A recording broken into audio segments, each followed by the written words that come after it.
You're listening to a Cult Talk Network podcast. File access granted.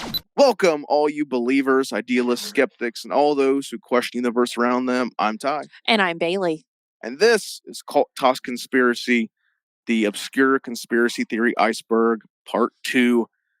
Bailey, we got a lot to do on this one. I was certain we weren't going to be able to find as much as we did, but I think we've kind of outdid ourselves. We found some more details than I was expecting. Yeah, same. And I think we just need to get right into it. Same here. We've made them wait the month for this part 2. We thank you guys for following along with us here in the Obscure Conspiracy Iceberg. And let's go ahead and let's bring things home. Let's dive into the depths. The last 4 quarters of the iceberg. We're going 5, 6, 7, 8. Without further ado, Bailey, let's go and let's unseal it. Let's go ahead and let's talk about the Obscure Conspiracy Theory Iceberg, Part 2.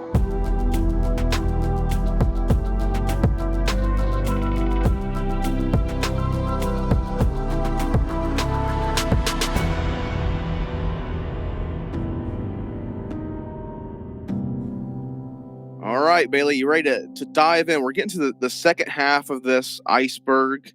I know. And, we're starting out pretty heavy. There's like some heavy subjects in this I wasn't expecting. But so last time, we had Michael Jordan, we had Taylor Swift, all that stuff. Things definitely take a little darker turn as you ascend into the depths of the Obscure Conspiracy Iceberg. It is a dark and twisty road down here. Well, I guess as you go down the iceberg, it's supposed to get darker because you're getting more under the sea levels. So here we are, starting off with the Sandy Hook CCTV footage. We just start nice and spicy, Carolina Reaper style.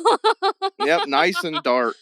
Sandy Hook Elm School Massacre took place in Newtonton, Connecticut in December 14th, 2012. Very dark tragedy. It in itself is a huge conspiracy iceberg that if you want to dive into that, you can. It's pretty dark. But this is actually an example of the Mandela effect, which I think we kind of touched on last year in the miniseries Bailey did discussing parallel dimensions with File 010 and File 011.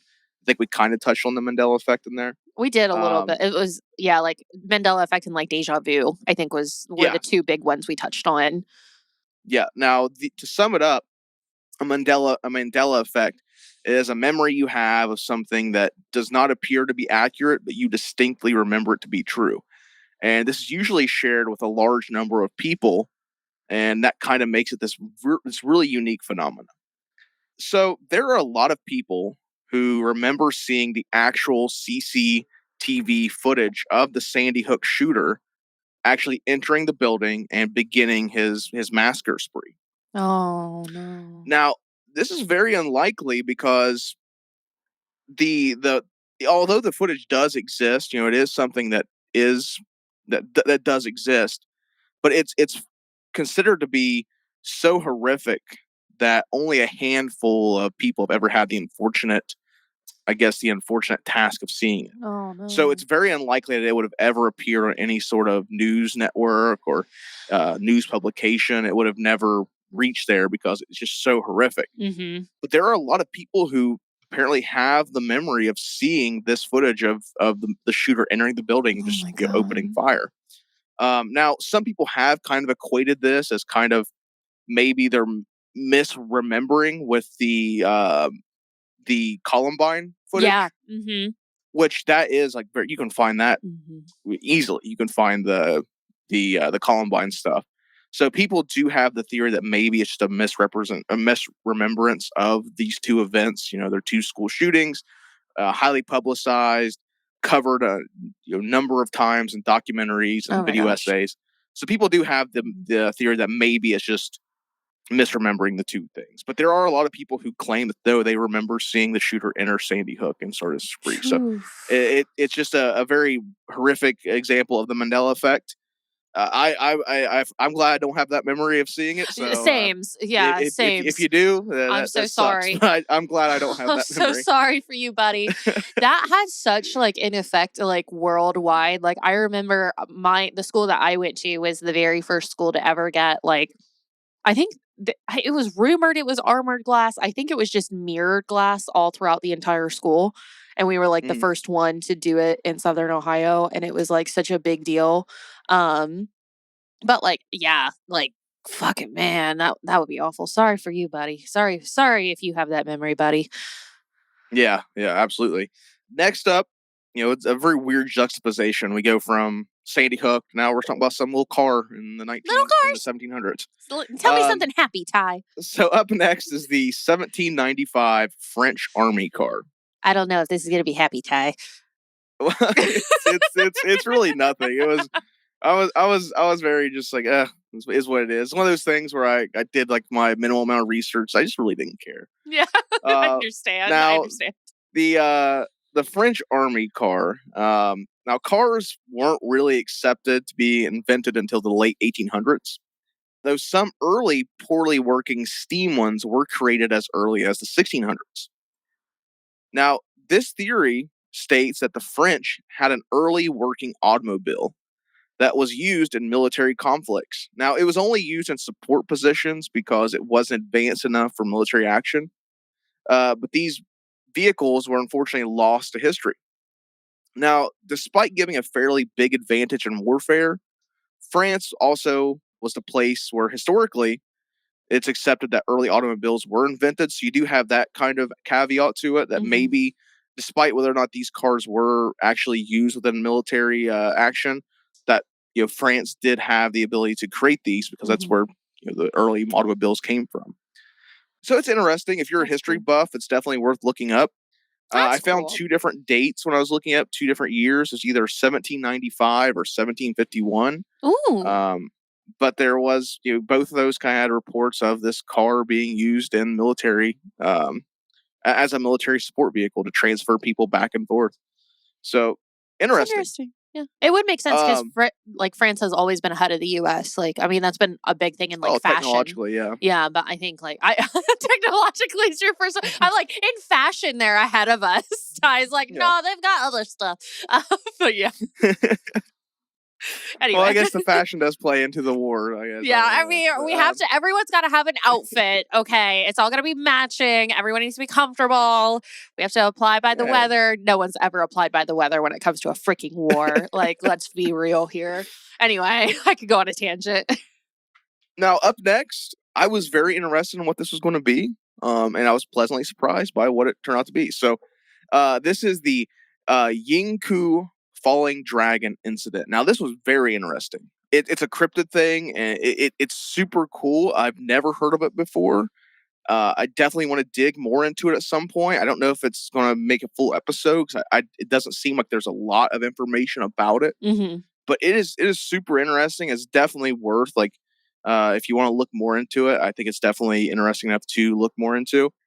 So the story goes, or I guess this theory involves, on a clear day in August of 1934, residents of Yingkou, China, witnessed a gigantic dragon descend from the sky. They described the creature as being several hundreds of meters long with shimmering gold scales. I was thinking Ghidorah when I read it. Oh, yeah. As it landed, it collapsed buildings and caused a massive shock wave that blew out windows. Oh.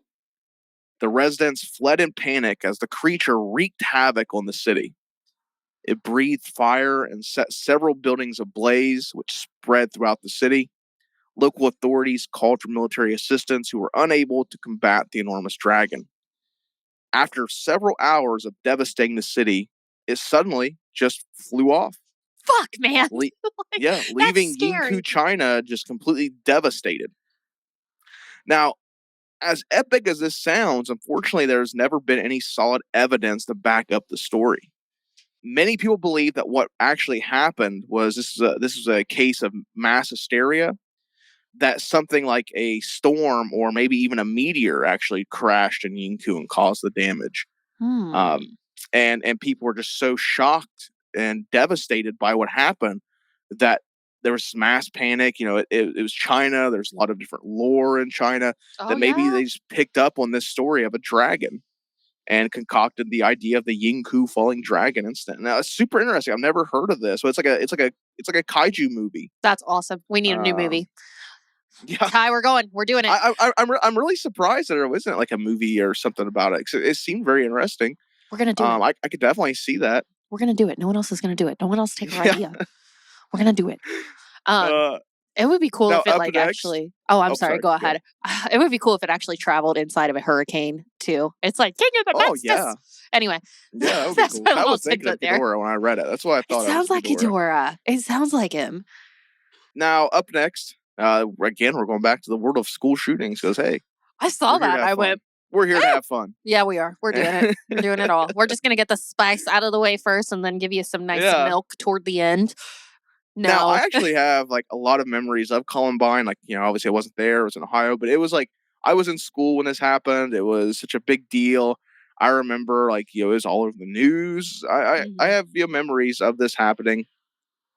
And, it's something that I remember when I was a kid. Like, I remember it changing the way we played in school. I remember that, like, we weren't allowed to play like guns and cops and robbers and stuff. Yeah, it was. Wow. I remember like getting in trouble for that, or not in trouble, but teachers would, definitely be like, "Hey, stop that." The stuff you wore to school was definitely changed. There was no wearing long coats for a while. Oh no! I remember at my school, you would take your coat off at the door. That was like the thing. Like you basically had like a coat check when you walked into the building. I know some schools, not mine, but some schools incorporated like metal detectors. It really did just like change the world for a while. That's scary. So this theory is id Software covered up Columbine mods. So id Software is the creator of the Doom games.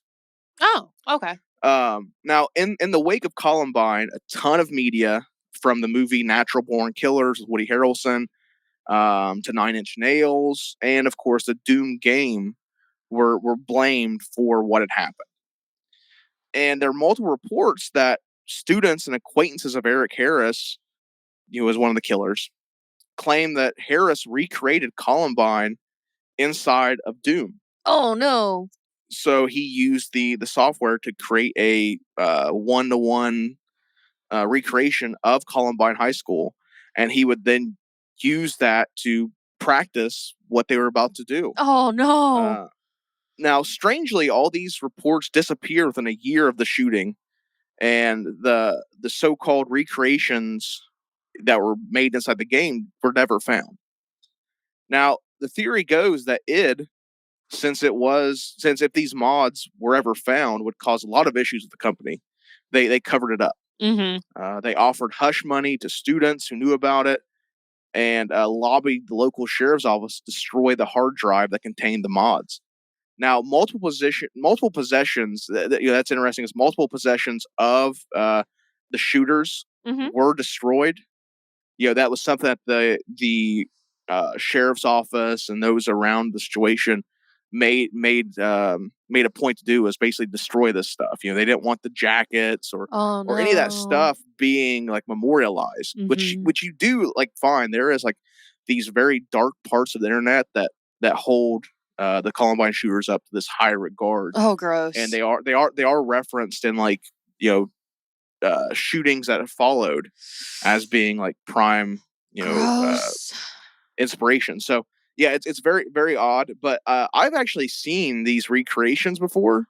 These Doom recreations. I don't think they were like the ones that Eric Harris made, but people have gone on to make, I guess, recreations of the recreation. So I've seen these before online, and whether or not it was something that Eric Harris actually did, no one knows, because it's just, some students have said that he did, but the actual recreations have never been found. But there are people that have done like the recreation. So if you're interested enough, you can definitely find them, but it's very odd.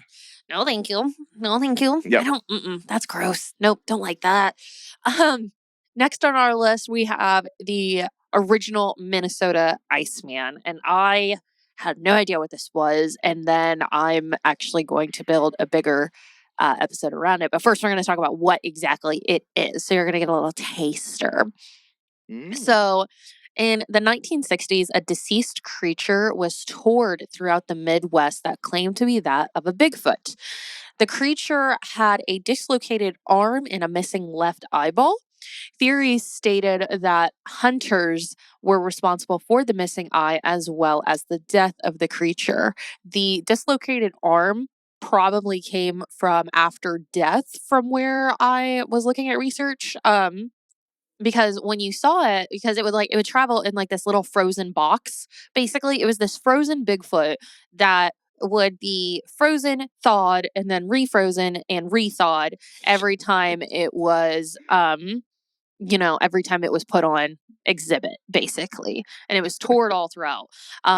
Over time, there were like pictures that were drawn of it, throughout more time. The pictures began to like morph to where you would actually see the eye and the arm, because it basically looked like a ballerina pose with one arm toward the abdomen and the other arm up above its head. Because it was frozen that way. And also the dislocated shoulder like allowed it to go all the way up like that.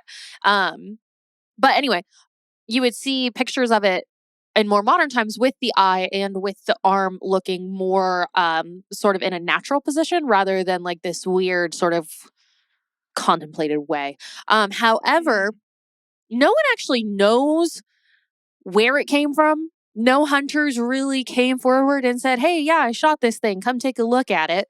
No one has ever claimed current possession of the corpse, or no one knows the current whereabouts of the Minnesota Iceman today. So Interesting. there is a lot to digest on that one, and like I said, we are going to be revisiting that, and we'll have a little bit of a special announcement Yeah, absolutely. We'll talk about that in the episode. at the end. Yes, Definitely. We will have the opportunity to talk more about that for sure. Absolutely. But moving right on along to ammonite sightings. I hope I'm saying that right. Ammonite. So ammonite are like they're a fossil now. Really, they are a sea creature, a shellfish that lived about 4 million years ago before the dinosaurs. And they actually used to live in an abundance as a species. There were many different types of subspecies that came from the original ammonite. And basically, it looks like a spiral shell. And while there are many shells that are found all over the world, there's really none that are found still live with the soft tissue still inside of it. But basically, what these shellfish would do is, and like they're extinct now, or supposedly extinct. Okay. What they would do is they would have these tentacles of soft tissue and an eye in the soft tissue at the very end of the shell. And what they would do is they would fill and empty the shell based on how fast or on how slow they wanted to move. So they could literally fill up their shell with water and then propel it outward in order to move faster. It's pretty cool. Okay. Yeah, very cool. And they also were said to have tentacles. So they kind of look like a little mini octopus inside of a shell with like little octopus tentacles hanging out, like little miniature.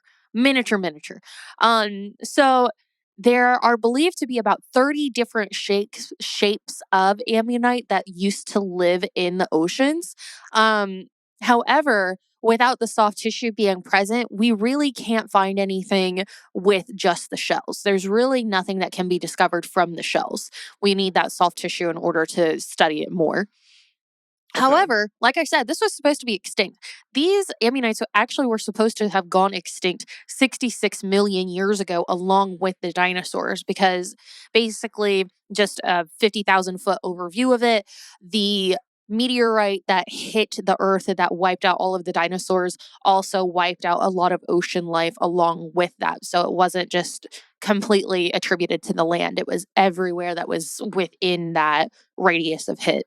However, in 2015, University of Washington's Professor Peter Ward saw a nautilus on the coast of Papua New Guinea. Now, a nautilus is actually very similar to an ammonite. It's actually theorized to be possibly the last ammonite species still alive. And these these creatures actually just popped up one day out of the deep ocean. So, Okay. and like, I'm not kidding. Like, every time we go into the deep ocean, there is a new discovery made. And that's like statistical stat, or that's like a statistical fact, I mean. But yeah, they came out. They're very similar to ammonites. They're trying to find more. But it looks like this ancient species may still be among the waters. So nifty. Yeah, that's wow. After all these years, they might still They might just be hanging still be around. there, just like in the deeps of the ocean, which I mean, we talk about that a little bit in like this past year, Summer at Sea, where we talked about like megalodons and giant squids and all that other Right. stuff about things possibly being in the ocean deep that we just haven't, like the Marianas Trench that we haven't been able to get down to. So next up, we got Next up. you're doing lead into the Cold War. Yeah, let me tell you something about this. I couldn't find a whole lot on this one. I did learn a lot about the Cold War on this one. So the Cold War basically equals asset gaining weapons all over the world. So Western democratic wards were creating alliances for free market and war allies, and the USSR/Soviets did not agree with this at all. Weapons used were mostly that of words and threats. However, huge interest in nuclear weaponry, submarines, and missiles were explored and tested. The Cold War would either end in 1963 and was believed to actually be continued by the people in each respective country in order to form stronger allies. So basically, it's theorized that this is one of two theories, that the Cold War actually ended in 63. However, it was everyone, all of the government officials, let all of the people in each country believe that it was still ongoing to form a communal alliance too, not just a government. Wow. Yes. And then the second theory is that the Cold War actually continues as part of the race for arms, stronger, bigger, better, and more futile. As far as lead ending the Cold War, I would say it was probably in some use for like weaponry. However, I couldn't find like what actually because I was thinking lead as a metal led to the Cold War. Like why was that a thing? But I couldn't really find anything. So I was a little upset about that. Yeah, what can you do? That's kind of par for the course of some of these things. I know, but I thought just it was icebergs. It really is, but I thought it was interesting that the Cold War may or may not have ended, and there's two theories that support each other that both kind of make sense in my humble opinion. So that is the end of Tier 5, and we are going to move right into Tier 6 with Sink it down further we're and just further. going on down. So continuing with shipping companies funded Netflix. Now, everyone loves Netflix. We all did the Netflix and chill thing at one point or the other. If you are a little millennial, Google it. It's fine. So and this actually this brought me back to like the roots of Netflix that I forgot I had in my memory bank. So basically, if you live under a rock and you don't know how Netflix gets his money, companies actually invested and licensed and produced public product.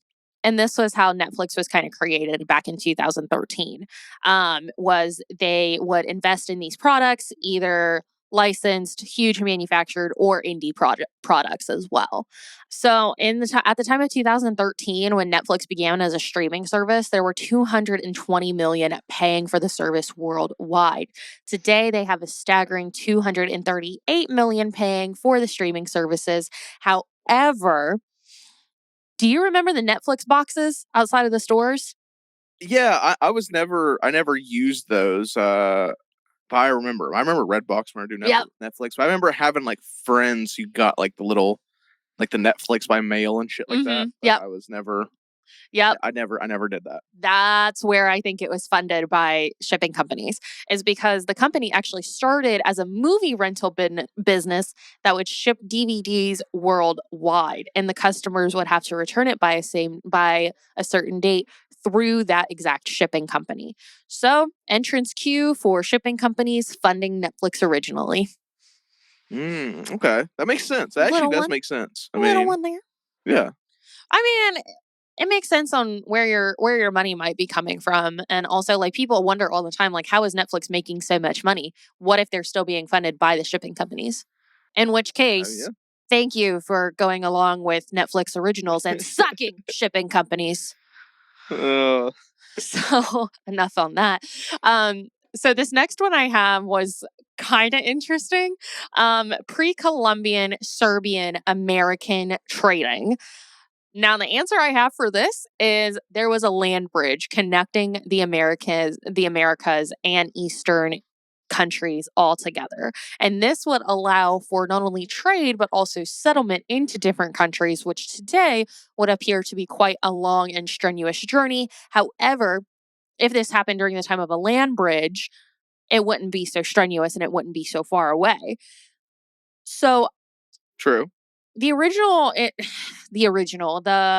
traditional belief that we have for the pre-Columbian Americas is that of hunter-gatherers were suspected to be all over the Americas, but this could actually be far from the truth, as the land bridge would allow advanced civilizations to migrate and trade, especially that of agricultural crops that were traded and sophisticated arts and precious metals. So Russia's a very cold country, and it was at some point like we saw that independent farming started to dwindle and decline. So my kind of theory on that is like, what if they saw that before and they were forced to trade with other countries? And that's how we see some of the crops that now in modern day Russia now fail because they're not originally from that country. Okay. That's interesting. That's kind of came up a couple of times here on the Iceberg. Is this like idea of like, I guess cultures and different communities and civilizations like interacting. Yeah. Prior to what is commonly believed. That's interesting. I think it's like the third time that's came up on the Iceberg. So it's very interesting that's just a common thread. It really history is these things appearing. So it really is, because I thought I think it's very interesting. I think on the last one, when I saw the Romans in America, I think that would still make sense for a land bridge to be there too. So yeah, I'm down with it. I liked it. So next up, one I couldn't find a lot on. I don't want to keep harping on that. There's some of these that are so damn hard to find. They really are. And I thought I would find more on this. I thought it was kind of like a common thing, but I guess not. And this is Germany instigated the Spanish-American War. Now, this is the first one of the bunch here that I kind of was beating my head against trying to figure out more information on. But basically what the theory is that German officials manipulated the American and Spanish governments into declaring war on each other. Now, this was so that they could weaken the two powers. This war officially began in 1898 and was driven by tensions over the independence of Cuba. So the idea was that Germany was trying to got these two powers to engage in a conflict in hopes they would weaken them both and leave Germany as a strong outlier.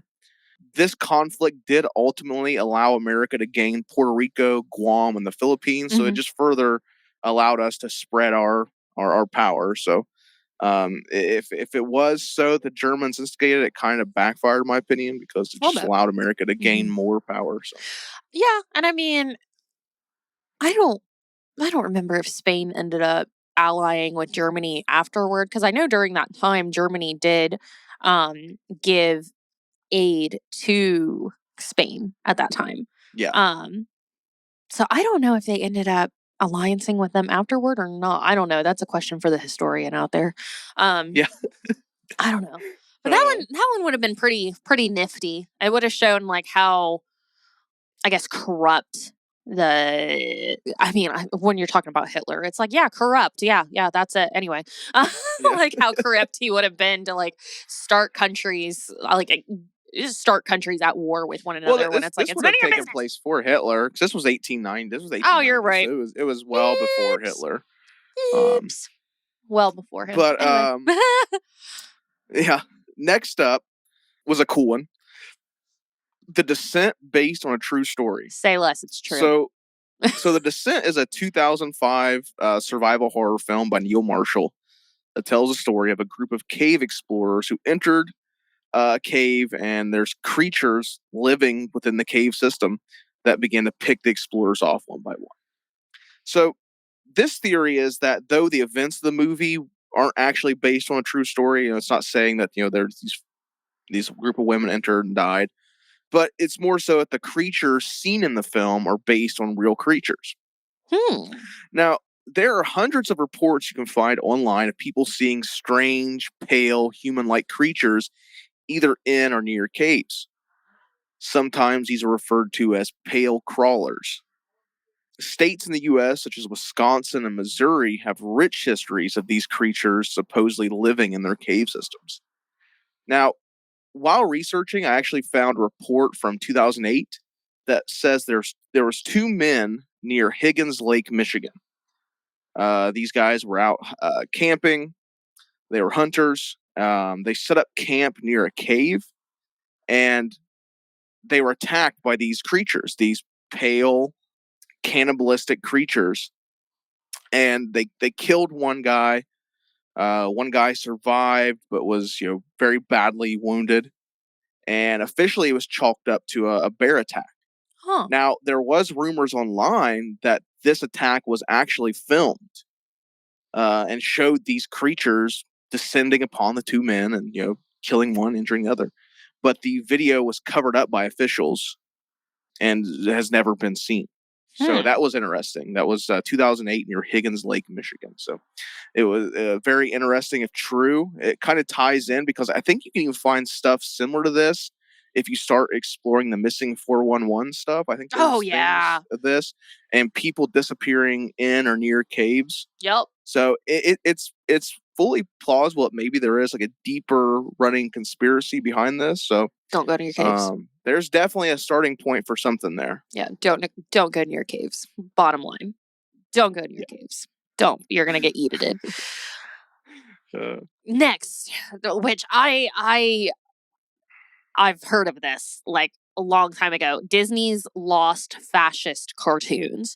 So when you start looking up, what Disney may have released, you get the 1943 Dear Friar's Face.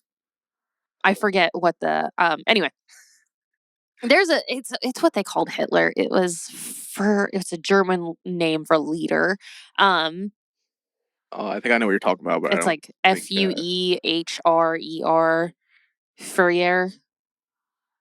It's like on the tip of my tongue. Anyway, it's on the tip of my tongue. Yeah, it was originally titled Donald Duck in Nutsyland or A Nightmare in Nutsyland, aired on January 1st, 1943. Which basically the Fuhrer. Thank you. Yeah. It was on the tip of my tongue. Man, I'm like, I've heard it. I just can't remember how it's pronounced, the Fuhrer. So basically, this cartoon featured Donald Duck in a nightmare setting working in a factory in Nazi Germany. He worked screwing caps onto artillery shells, which would have a picture of Hitler next to them. So Donald had to salute each time a Hitler picture passed him in the Nazi salute. So he was given a vacation, which consisted of him using his body to form various shapes of swastikas over a photograph of the Alps, photograph of the Alps in the show as a form of dedication to Hitler. Jesus. He had Donald Duck, unfortunately, would suffer a nervous breakdown where he would hallucinate the artillery shells he worked on as snakes and birds and others sang and morphed into band instruments. It was actually a sort of copy of the flying elephants from Dumbo. Okay. So Donald, after this breakdown, would awaken in a bed wearing striped pajamas with stars and stripes on them, and he would see a shadow of what looked as though it was making a Nazi salute, so he began to raise his arm. As he still awoken, he realized that it was a mini statue of Liberty that was holding the torch high. Donald Duck is glad to be an American, and the cartoon ended with a picture of Hitler having a tomato thrown at his face. So the cartoon was obviously seen as war propaganda, early American war propaganda. Oh, yeah. And the cartoon was actually originally made to sell war bonds, which was like how a lot of people got money during the war. And it Yes, actually yeah. won an Oscar for Best Animated Short in 1943. In 1994, it was voted one of the top 50 greatest cartoons and went to DVD release in a collection of original works in 2004. However, Oh, wow. at the time of its release in 1943, it was being seen all over the world. And some countries actually thought that this may have actually been in support of Hitler. So what did Disney do? Disney saw fire and they said pull it. So they pulled all of the cartoons that were airing for how do we say it? Führer. Dear Führer. Führer's face off of any sort of theater, anything that they were, putting out, because they did not want to be seen as in alliance with fascism or Hitler. So it kind of like went under for a minute and then resurfaced. But honestly, in researching this one, there are so many hidden and lost Disney cartoons and shows that could definitely be an entire episode in itself, like why things went missing, why things were hidden, and all that Yeah. stuff. Like it's insane. So next up, we have the 1974 serial killer study. Now, this is kind of brief. I feel like there is opportunity here to dive deeper into this. For the sake of it being part of this conspiracy theory iceberg, I'll keep it a little brief, but it's very interesting. It's something I've never heard of before. But once you kind of unseal what it is very, very interesting to think about. So the theory is that the U.S. federal government allowed some serial killers to continue operating for a long time in order to better study criminal behavior and psychology patterns. Now, law enforcement agencies would tail the suspects, however, allow them to continue the killings. Primarily conducted in areas where the killers targeted the less well-off of society. So if they were targeting like the gay community or the black community or the homeless community or immigrants, they would kind of let it go. Keep an eye on them and let's just see how they behave. And under the guise of what we're learning, we're learning. Now, this theory is supported as 1974 is considered by many the year of fear. Now, among others active at this time were the likes of Ted Bundy, the BTK killer Dennis Rader, John Wayne Gacy, Coral Eugene Watts, and Paul John Knowles. So, like, a who's who of like notorious, famous serial killers operating in the same year across the United States. Nope. So the theory is that the government was kind of allowing this to happen to better understand how they would operate. No. Very interesting. Don't like that. It's very interesting. Now, John Wayne Gacy I find kind of odd because he was preying on children. So you think they would have stopped that, but for some of the others, they were mainly preying on prostitutes or the less what many people would have considered to be the lesser of society. So, but for science, yeah, it's what exactly for science. Very interesting. That they were just like studying these guys as they were active. It's super interesting. Oh man, that's creepy. I didn't like that one. I like that one less than what I like this next one, which is biblical Leviathan sightings. First of all, holy frickin' crap. So let's talk about who Leviathan is really quick. So Leviathan is one of the 7 princes of hell. He is the prince of envy as well. He is an enormous sea creature with a gaping mouth said to represent the gates of hell. See Hellmouth. Which is actually really funny because I started watching Buffy, rewatching Buffy not too long ago. So Leviathan punishes those who are guilty of envy by swallowing them and delivering them into the pit of hell. The story where Jonah in the Bible was actually swallowed by a whale is possibly rumored to also have been a Leviathan or translated to be a Leviathan. Okay. Now, There was this video that came out about a year or so ago that was called the Ghost Leviathan that was caught by people in helicopters. And it was just this giant creature that actually looks like a giant stingray, which actually fits a lot of myth and lore in different religions, because in Judaism, it's actually said to be a creature that is 300 miles long. And this creature is absolutely huge. Now, as we kind of talked about earlier with the Ammonites, a lot of Earth's oceans, especially the deep oceans, are undiscovered. And every time we go down there, it's completely like we discover a new thing. So, is it possible that there could be a Leviathan creature out there? I think abso-freaking-lutely. Do I really think it's Leviathan? I don't freaking know, but I know it's scary as all hell. Because what it does is like it swallows its prey and then like delivers you into hell, and then just Oh, causes all that's kinds of havoc. terrifying. And then there's Yeah, that's like terrifying. You get eaten by a giant sea monster, then you end up in hell. Like it's just like right. a double whammy. There's kind of like this I don't want to say it's like a Ragnarok theory, but it's definitely a revolution, or not revolutions. Is it revelations? Revelations theory, where in the book of Enoch, the Leviathan that is found in the water is actually that to be female, and there is a male counterpart to the Leviathan that is found in the desert. And it's said that when God and Jesus are ready to come back down, the Leviathans, that both the male and female, will be slain, and those who are that of God's followers will be privy to be able to eat the beast as a part of the final dinner. Those who could not consume the beast will be able to wear its skin and take other sort of benefits from the dead creatures. And of course, those who are not righteous enough to follow in God won't be given anything. They will be, given to the Leviathan and go to hell, basically. Oh, shit. Yeah, so that was really cool. That's why I love the Book of Enoch. It's like, why didn't they teach us this shit? Like, I would have kept me in Bible school, y'all. Yeah, oh, absolutely. We're going into tier 6.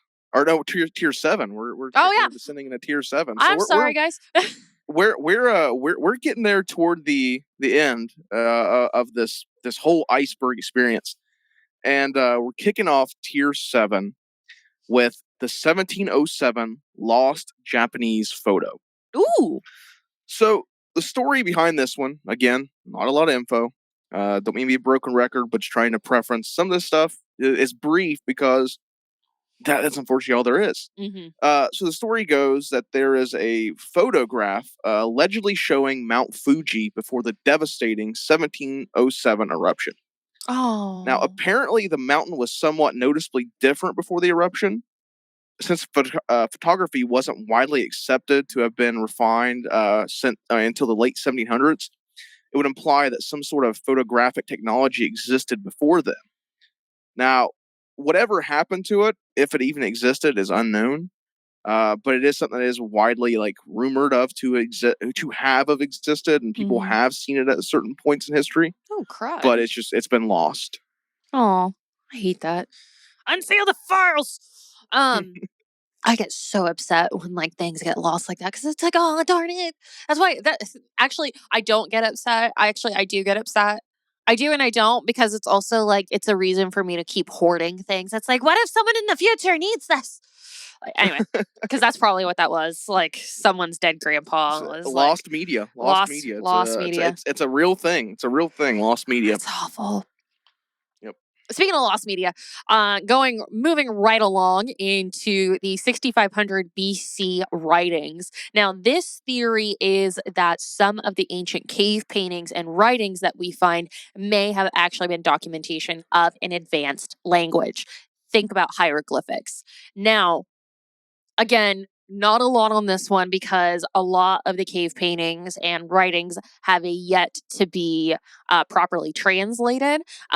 And no records are discovered from this time. It's actually very interesting that the farther we go back in history, especially into these BC times, we not only find evidence of civilization, especially that from 3500 to 6500, we also find evidence of writings and technology and buildings and all kinds of things.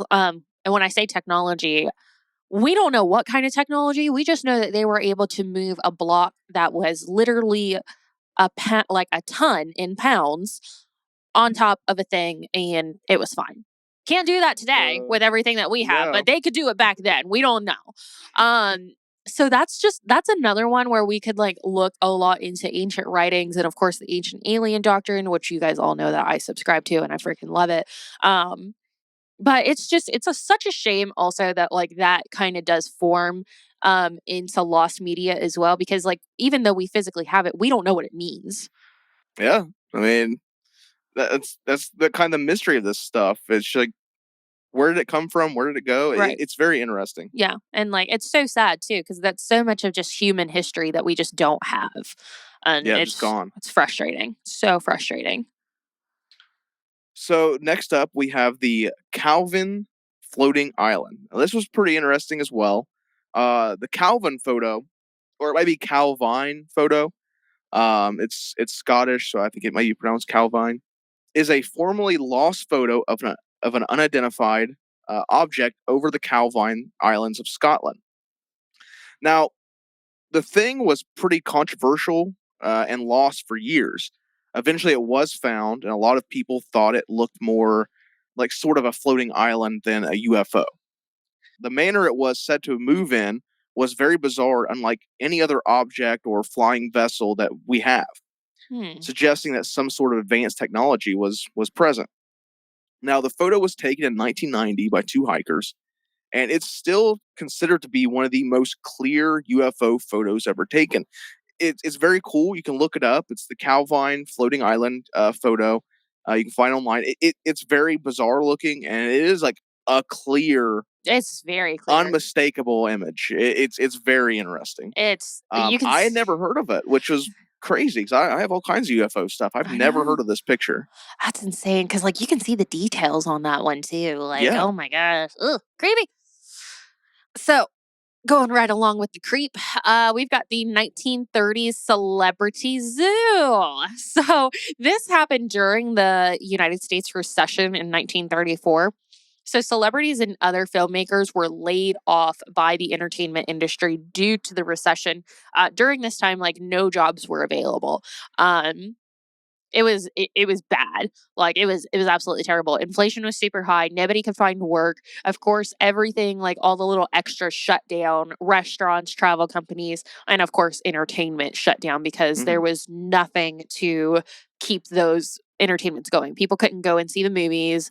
You know, nobody could afford to host a showing or anything of the newest, most popular film. They couldn't even afford to get the films. Yeah. So the celebrities and other filmmakers, while they were laid off, it was actually then that this quote unquote zoo was created. Basically, the founders of this targeted a lot of older celebrities who had well known and very popular works that had kind of become, household staples.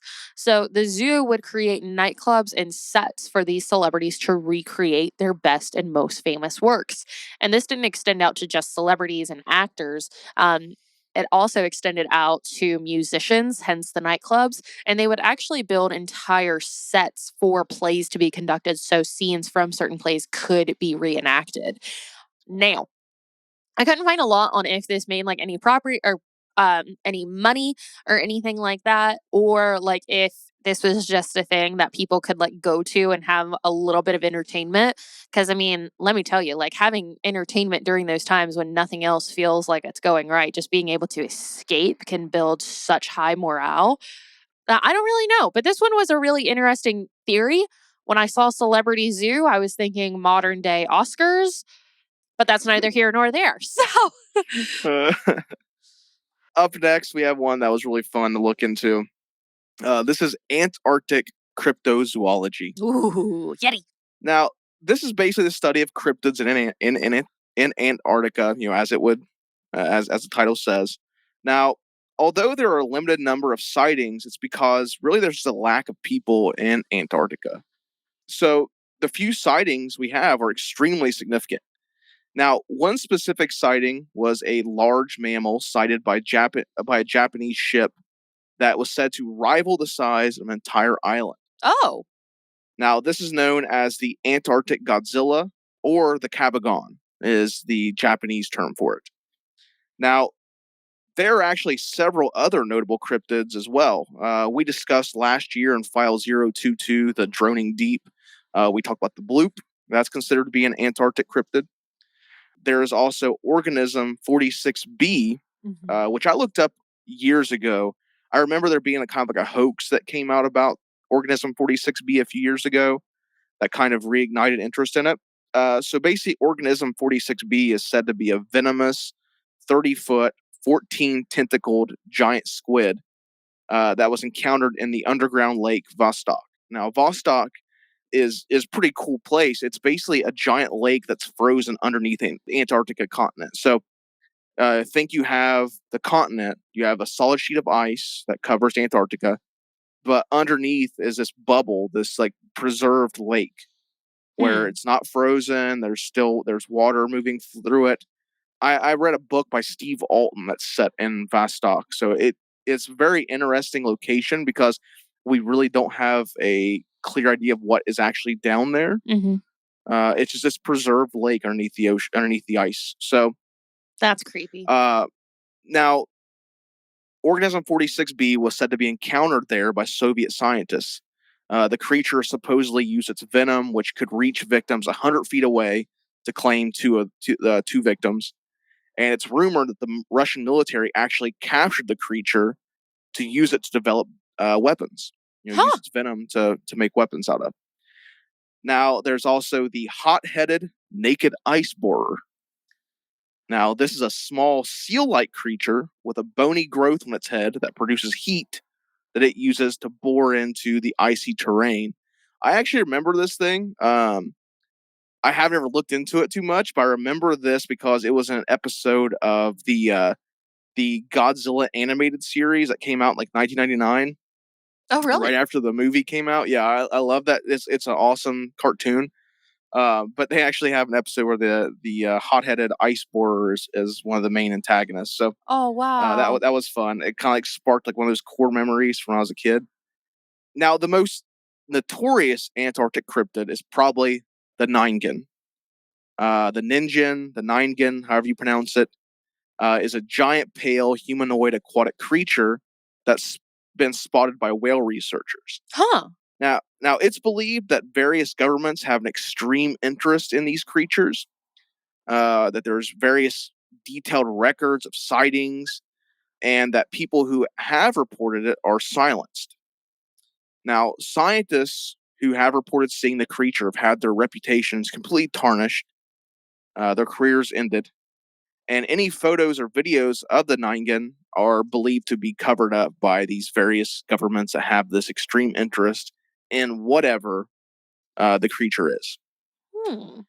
And of course, as with every continent on the planet, there are reports of Bigfoot and Yeti sightings as well. Across Antarctica. So, that was Antarctic cryptozoology.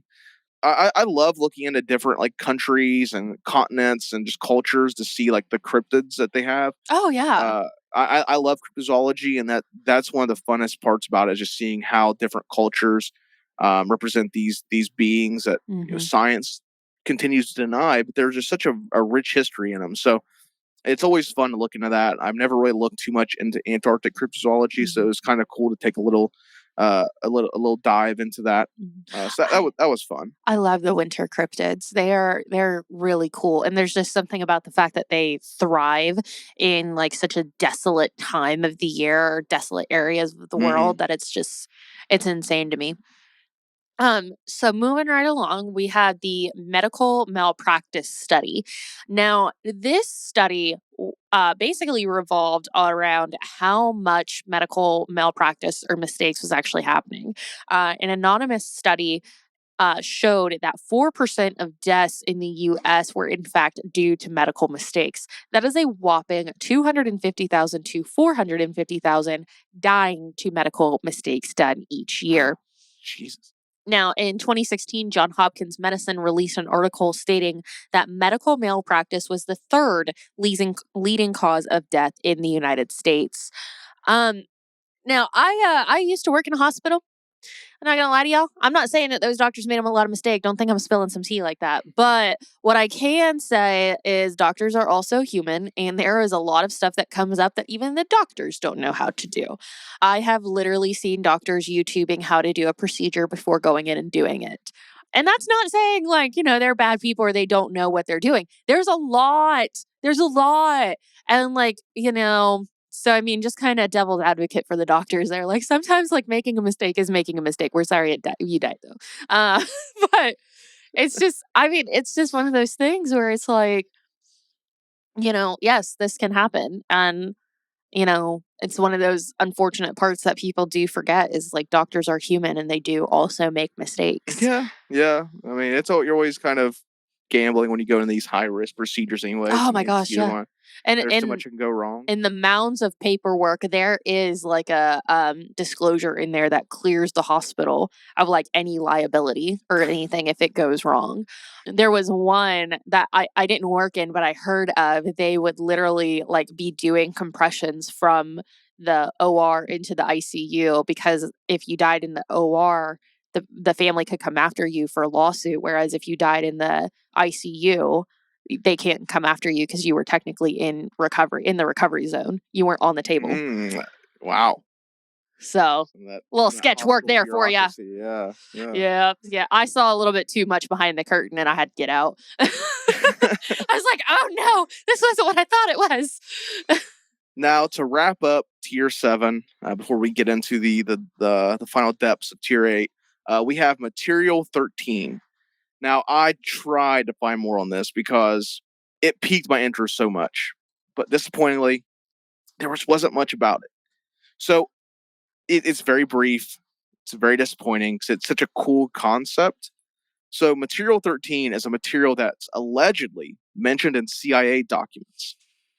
Now, this was supposedly some sort of material or substance that's used to create voodoo zombie slaves in Haiti. I'm gonna need this recipe. Some unknown, undocumented material that's behind all these Haitian zombie stories. So, fortunately, that's all I got for it. That's all I could find. Those fucking I know the exact stories you're talking about, and those are fucking insane. Like, listen, there is a difference between a pagan witch and a fucking voodoo Haitian witch, and we do not fuck around with each other because that's just a little bit too much power. Like, I mean, no. Exactly. So, I got Anna in the background here. She's like, nope. So our next one we have here going into tier 8 is uncontacted tribes in the United States. This one is super, super cool to me because we don't hear of a lot of these tribes and civilizations still existing. There is one that's like, I always forget the name of it, but like a bunch of missionaries and everything have gone over there and they've died trying to go over there because they just are like, absolutely not. We don't want outside influences. Like they'll shoot at helicopters flying over top. Like it's bad. So these always interested me. So there are some theories that suggest that tribes are still living in various national parks that have never been integrated into U.S. society, or even contacted for that matter. One story had people living in the Northwest Forest who had advanced medical knowledge. And it's also believed that Sasquatch may also live in these areas with or around these tribes. Now, this was one I couldn't find a whole lot about. And I would probably suspect that it is because if these tribes are still out there, it's not going to be like super well-known knowledge on where these tribes exactly exist, because if they don't want to be contacted, hippity hoppity motherfucker. And that's all I got to say about that. There's actually a really cool episode of the American Horror Stories, like the anthologies they have. It's like the spinoff they have where it's like an anthology series. There's actually a really cool one in like the first season.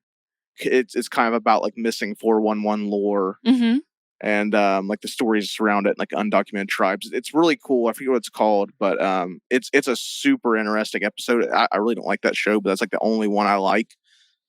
because it like piqued my interest and Cool. a lot of the stuff I'm interested in. So yeah, I definitely suggest that. I forget what it's called, but it's in season 1 of American Horror Stories. Okay. But it's definitely worth checking out. Now, next up, we have the 1969 asteroid landing. Another one there wasn't much on. And when you search this, you actually get a lot of info about an asteroid that landed in Murchison, Victoria in September of 1969. This meteor caused a big sonic boom that rocked the entire region. But that is not what this part of the conspiracy theory iceberg is actually referencing. This instead involves the Apollo 11 actually landing on an asteroid instead of the moon. Why? I have no idea.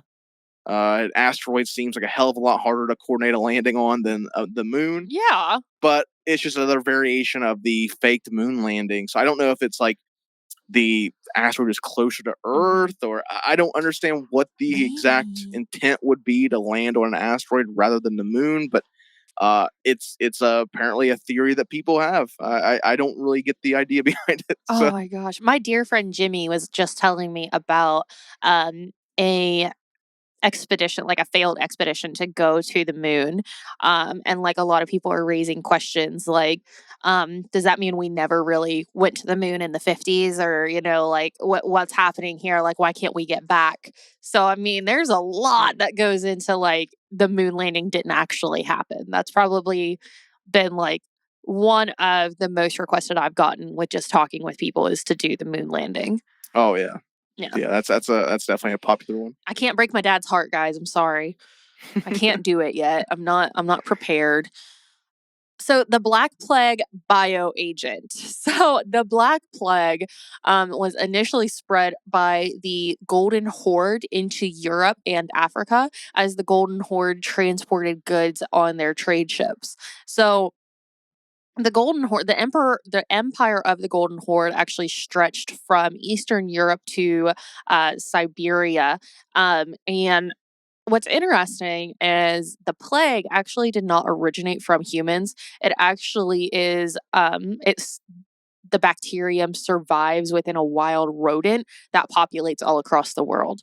So what's interesting is not only can it do rats all the time get transported on ships, but at the time the horde was actually weakened and their conquests were failing. Their whole thing was to conquer as much land as they could. They were part of the it's not Mongolian. It's Mongolian? yeah, not Mongol. Yeah, I think it is Mongolian. I believe that is the word. I'm doubting myself over here. This is why you write stuff down, kids. Yeah. So they were a part of that Mongolian empire that was wanting to conquer and have as much land as humanly possible. And of course, spread their teachings and doctrines all throughout.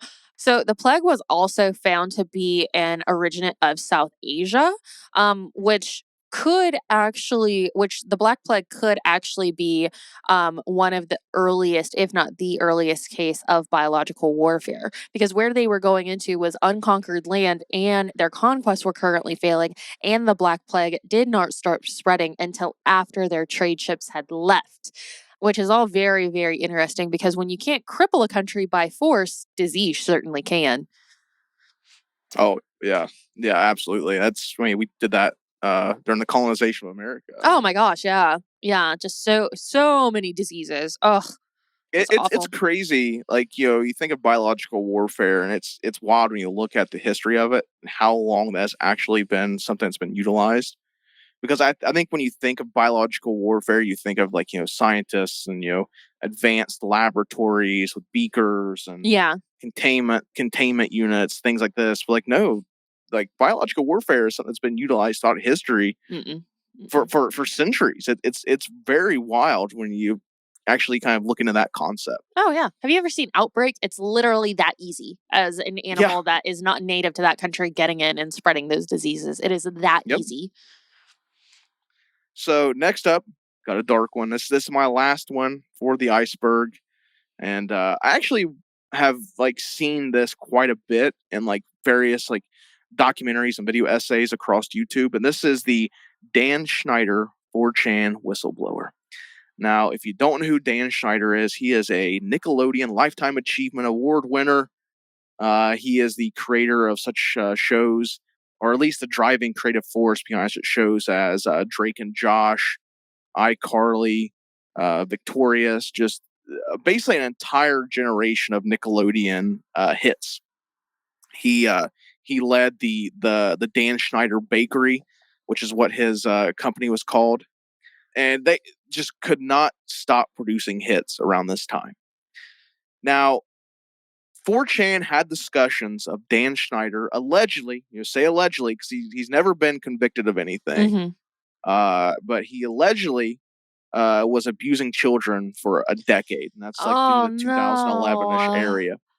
Now, before things came to light, and years before any other website or social media person was talking about the abuse allegations, this has led to the theory that someone or ones on 4chan were aware of what Dan was doing while the abuse was going on, such as the weird things that were literally taking place in front of the entire world. There's a lot of like really weird like feet stuff. In these shows. I mean, it's really bizarre when you look into it. This stuff went like unnoticed for as long as it did, but there's a lot of weird stuff. Like there is a ton of like feet related things. People stepping in things, having their feet massaged.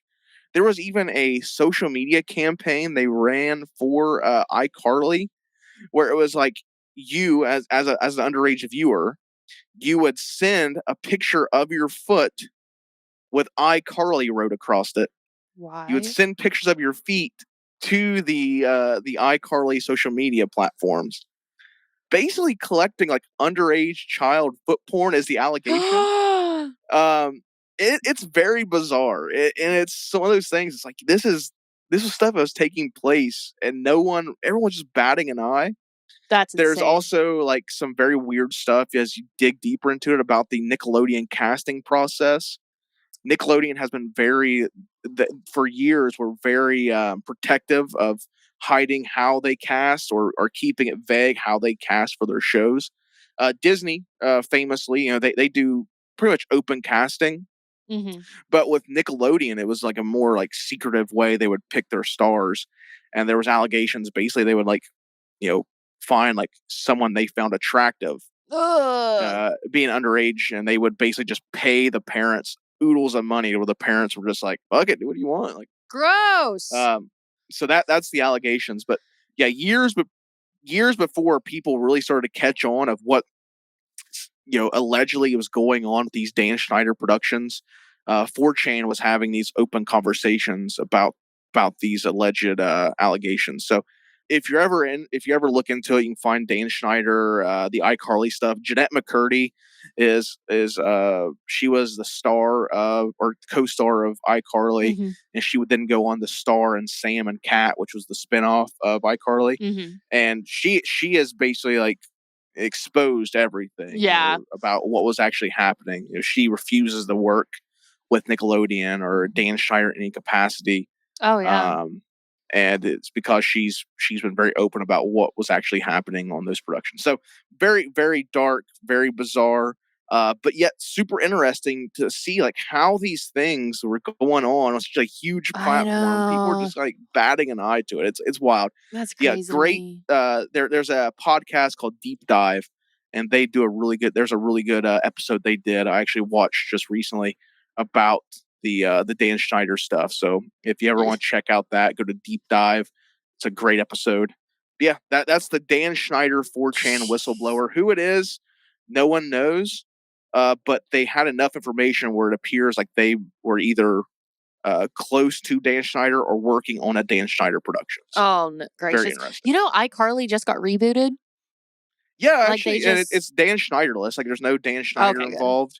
Okay. I've heard it's like very good. I'm not a fan of the original, but I know like people who are fans of the original are like very happy with it because it like matures with the audience. Oh, good. Like, okay. It's not a kid show. It's like, you're of the age you grew up with iCarly. So I like that. I read it's like one of the like highest rated like reboots of all time. Oh, So. nice. Okay, because I was an Yeah. iCarly fan growing up, so I might have to check that out. Yeah, So. it's like, as it's a modern day interpretation. She's an adult, you're an adult, so it's not like the goofy Oh, cool. kid stuff. It's like you're dealing with the adult stuff now. So Nice. I like that. I like it when it matures with the audience, because then like you can still relate to it, and it bonds your audience to your lead cast member. absolutely. So we have the 4th century satanic heresy. So the Council Nicea, historically the largest council in Christianity in year 325. This was created, this whole council basically created so many debates throughout the church in order to better unite the church on issues, on different kinds of issues. I was trying to find on whether these were issues in relation to healthcare, because it was so early on, or democracy, because a lot of the time, or not even democracy, because they were counsel to royalty and to leaders of that time. Because a lot of these countries and sects were ruled by a figurehead person, but they ultimately had to follow the rules of the church. So, what these issues were based on is, grab the hat and grab a thing. Like, I mean, it's your guess. So, one theory about the motivation to unite the church, because there was a lot of pressure to unite the Christian church at this time, was a serious satanic influence in the early church. Basically, the devil is everywhere. We saw this with, very early witch hunts. There were even werewolves that were brought into the mix. I mean, there's all kinds of stuff in there. Yeah. Like, there were real werewolf hunts. Like, it was pretty insane. And then certain sects of the Christian religion were actually suspected to be derived from the satanic thinking, and rumored to even pray to Satan himself. So there's not a whole lot on what those issues were, or what the main cause of Satan, being such a pressing issue more than it was in years past. Whether that was the population was getting bigger, we had more ways of ruling and leadership, things of that nature. I mean, honestly, you can blame Satan or you can blame human nature. I mean, it's really what it comes down to. So, lastly, on our Bring us home, last Bailey.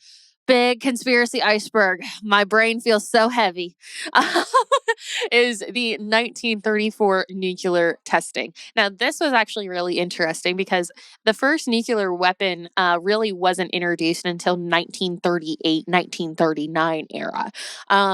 However, 1934, it was rumored that scientists and military were actually laying the groundwork for the testing that would come up, supposedly in 38, but were actually taking place in 34, kind of as a trial run.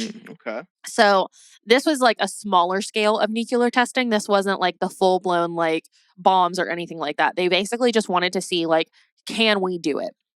And Enrico Enrico Fermi first split an atom in 1934. Basically, what he was doing was he was taking an atom and trying to split it with uranium, and doing it so many different times, basically to see what would happen. I'm not kidding. He literally was like, let's just see what happens, like Hannibal Lecter style, like, okay. He also discovered artificial radioactivity by substituting the neutron bombardment with the alpha particles. Now, basically, what that means is he substituted the neutron, which was a neutral element, and then replaced it with more powerful particles that would be far more reactive, instead of a neutral element being a part of that. So yeah, he made a bomb. He made a nuclear atom, basically.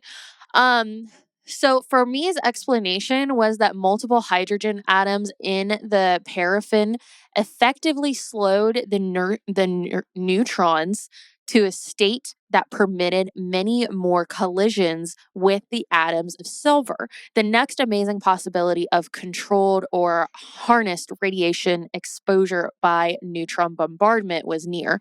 So in 1934, yes, the groundwork for nuclear bomb atomic testing then started. So after realizing what had happened, Fermi applied and was granted a patent for his work in 1934, very shortly after this work came to fruition. So he actually did it and then applied for a patent very, very, very shortly after. Still all within 1934. However, it was rumored that this very small, however, very impactful discovery would lead to the invention of nuclear chain reactions and synthetic elements during this time, but revealed later it was not the cause of suspension around the actual invention date.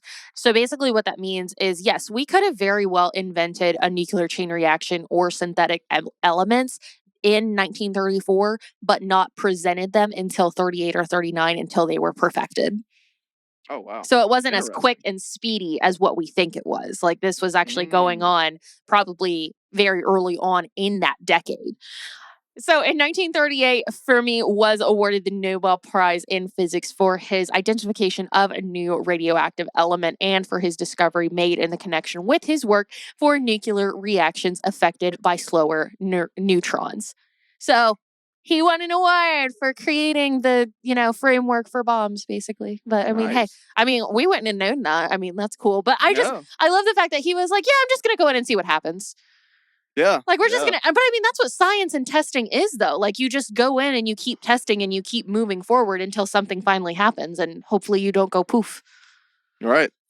But we've done it. We've made it through the Obscure Conspiracy Theory Iceberg. We spent the month talking about all of these weird things, like 60 plus theories we've talked about. Oh my gosh. Over the course of these 2 parts, and it was a lot. My brain hurts.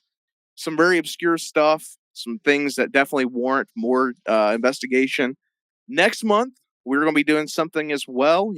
We took on the iceberg this month. Next month, we are talking all about Bigfoot. I'm going to deliver a 2-parter as we take a road trip across the United States and look at Bigfoot all over this great nation, from the north to the south to the Midwest, all the way over to the east. I mean, all sorts of things. We're going to be talking about all these different Sasquatch creatures. That's going to be fun. It's all going to cap off with an encounters episode, because we love doing encounters. So that's going to be really fun. Maybe you'll hear more about one of the theories covered here on the iceberg. Maybe. So that'll be fun. Make sure you guys keep up with us at Cult Talk Net across the board: Instagram, Facebook, Twitter, YouTube, all the stuff. And of course, Bailey and I are here every other Tuesday to talk about conspiracies. Cult of Lore every other Thursday. And of course, Cult of Campbell on Mondays. But I think that does it for us, Bailey. We're wrapping things up. We're done with the iceberg. Maybe we'll hit another one of these sometime down the road. In a year. But until next time, I've been Ty. And I've been Bailey. Question everything.